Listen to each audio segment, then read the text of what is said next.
नमस्ते दोस्तों। आज मैं मनु भंडारी जी द्वारा लिखित प्रसिद्ध उपन्यास आपका बंटी पर आप सबसे बात करना चाहता हूँ। ये उपन्यास हिंदी साहित्य की एक ऐसी कृति है जो न केवल भावनाओं को झकझोरती है बल्कि सामाजिक और मनोवैज्ञानिक सवालों को भी उजागर करती है।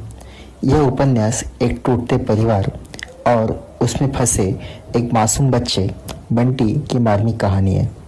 आपका बंटी की कहानी शकुन और अजय के वैवाहिक जीवन के टूटने और उनके बेटे बंटी पर इसके प्रभाव के इर्द गिर्द घूमती है। तलाक के बाद बंटी अपने माता पिता के बीच बढ़ जाता है और उसकी मासूम नज़रें इस दुखद परिस्थिति को समझने की कोशिश करती है। यह उपन्यास केवल तलाक की कहानी नहीं है बल्कि ये बच्चों की भावनाओं, माता पिता के रिश्तों की जटिलताओं और आधुनिक समाज में व्यक्तिगत स्वतंत्रता की खोज को दर्शाता है। मनु भंडारी ने बंटी के दृष्टिकोण से कहानी को प्रस्तुत करके इसे और भी प्रभावशाली बनाया है।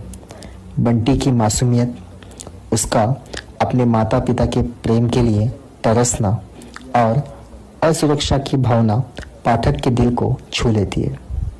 शकुन का चरित्र एक ऐसी स्त्री को दर्शाता है जो अपनी पहचान और स्वतंत्रता चाहती है लेकिन सामाजिक बंधनों से जूझती है। यह उपन्यास हमें सोचने पर मजबूर करता है कि क्या व्यक्तिगत सुख की खोज में बच्चों की भावनाओं को अनदेखा करना ही उचित है।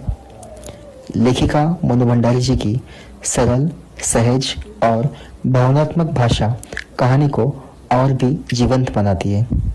संवाद रोजमर्रा के जीवन से प्रेरित है जो पात्रों को वास्तविकता के करीब लाते हैं। ये उपन्यास हमें परिवार, प्रेम और जिम्मेदारी के बीच संतुलन की गहरी समझ देता है। अंत में आपका बंटी एक ऐसी कृति है जो हमें रिश्तों की नाजुकता और बच्चों के कोमल मन की गहराई को समझने का भी अवसर देती है। यह उपन्यास न केवल साहित्यिक दृष्टि से महत्वपूर्ण है बल्कि सामाजिक चेतना को जगाने में भी सक्षम है। उपन्यास यह प्रश्न उठाता है कि क्या व्यक्तिगत सुख की खोज में बच्चों की भावनाओं को